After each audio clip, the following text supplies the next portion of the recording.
นี่คือประสบการณ์จริงจากผู้ที่รับประทานสุดยอดสมุนไพรเจเฮิร์บฮัลโหลเจ้าสบายดี อันนี้แม่นเบอร์หยังเนาะเบอร์แม่แตงเบอร์แม่แตงแม่นล่ะบ้านหยังเจ้าคำสิดา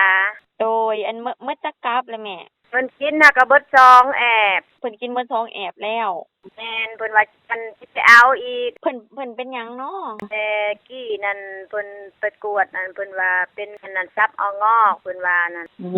ซับเอางอกแล้วบัดนี้แหละไปหาหมอนี่ไสก็บ่เซายังเจ็บอยู่คือเก่าไปทั่วมื้อแลหมอก็ได้หมอลาวก็ได้บัดนี้มาซื้อลองเบิ่งได้ยินเพิ่นเว้าว่าซื้อเบิ่งอันนี้เฮิบมากินเบิ่งกล่องนึงว่าต่างบัดนี้เบาๆบัดนี้เบาๆได้นี่หมดไปกล่องนึงแล้วไปซื้ออีกกล่องนึงกินเข้าไปเลยว่ามันเบาตัวก็โตบัดนี้บ่ได้แน่นบ่ได้หยังบัดนี้บ่ได้เจ็บอันนี้ค่ะอาการนี่แบบแต่ก่อนนี่ก็เมื่อยอยู่บ่แม่แต่ก่อนนั้นเมื่อยแต่ก่อนน่ะย่างไปก็อ่อนเพลียจับหยังก็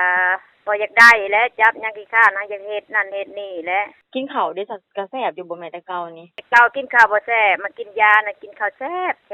นอนหลับพันดีอยู่